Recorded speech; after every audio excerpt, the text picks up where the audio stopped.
Hello, my name's Tammy and you're watching my channel Let's Heal. Today I want to talk about how a narcissist capitalizes on grief and loss. I think that if you have suffered a loss, if you are grieving over a loss, that you are more susceptible to being a target of a narcissist. I believe that in my own experience, the reason why I was targeted was because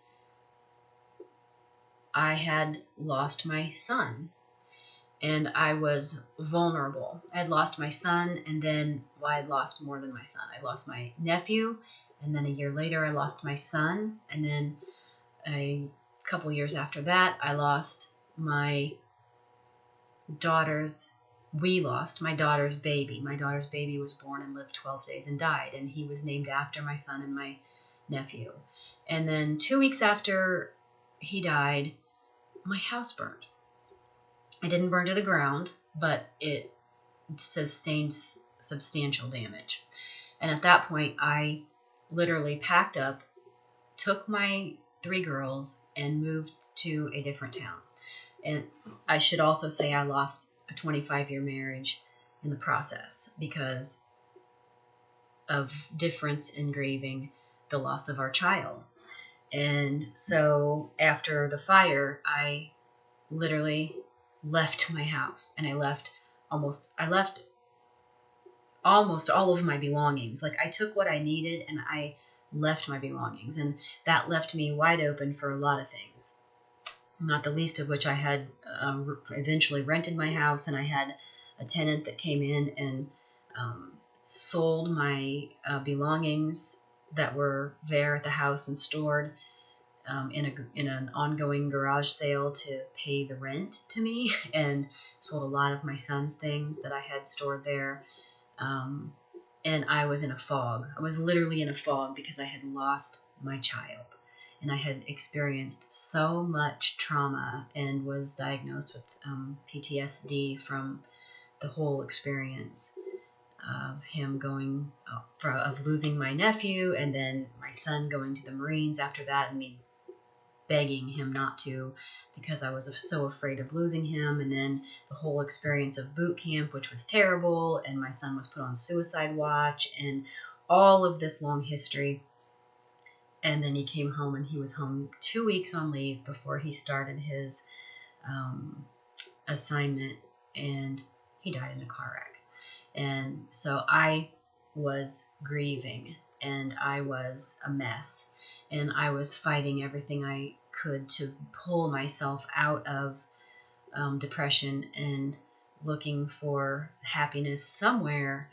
And I found this person who had supposedly so many things had happened to him in his life, and he was so broken by past relationships, and I don't even want to go into it too much, but he cried and he told me all these terrible stories, and how women had blamed him for things that weren't really his fault, and how he had come into every relationship and tried so hard to be the right person, and that it was the bad moms that got him in trouble, and so forth. And I was vulnerable, and I was innocent and naive and willing to open up my heart and my pocketbook and my soul to this person, and it didn't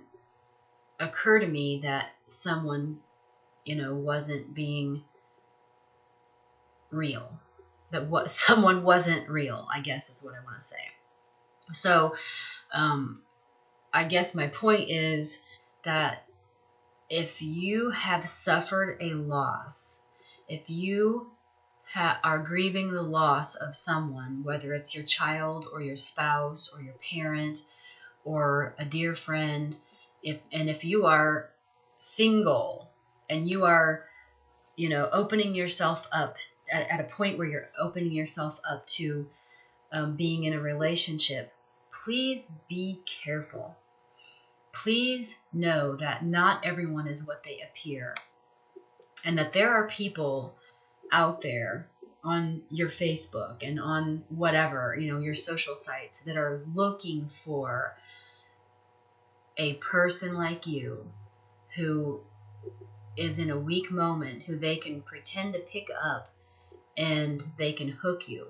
And I think that because you suffer a loss, you're more apt to want to stay in a relationship because you've already went through so much loss. The idea of letting go of yet another person is terrifying. So I guess my point here is trust your intuition, protect your heart, and move slowly in a relationship if you have suffered a loss. Don't let someone move in with you and take over your personal space until they've earned that right to, and that takes a long time. You need to know somebody when they're happy, when they're sad, when they're mad. You need to know them, how they treat their family. Are they close to their family? Are they estranged from their family? You need to know, does this person have long-term relationships anywhere? Does this person, seem to have no long-term attachments? You need to look for warning signs of a problem relationship, of a because people, narcissists, psychopaths, sociopaths, histrionic people with personality disorders are looking for you. They are waiting for someone just like you. And so please be aware of that, and walk cautiously. Let people truly earn the right to be in your life before you open up all the doors. Sometimes God shuts a door for a reason. Sometimes he doesn't open a window. You're wanting the window to be open, and it shouldn't have been. Tread lightly. Safeguard your heart so you don't have to go through any more grief and heartache than you have already experienced.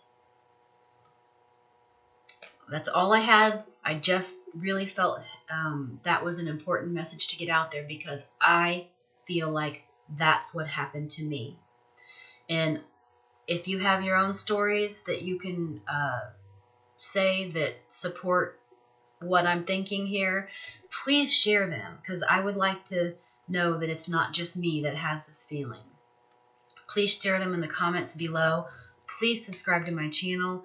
My channel is not just about grief and loss. It is also and mostly about narcissistic abuse, because it's where I'm at currently in my life. But I also really like to talk about grief and loss, and especially the loss of a child, which was my experience. Take care. Love yourself. Expect that from others. Expect to be treated well from others. And if someone is not treating you well, don't engage them and don't move forward in the relationship. Get yourself healthy first. Love you. Take care.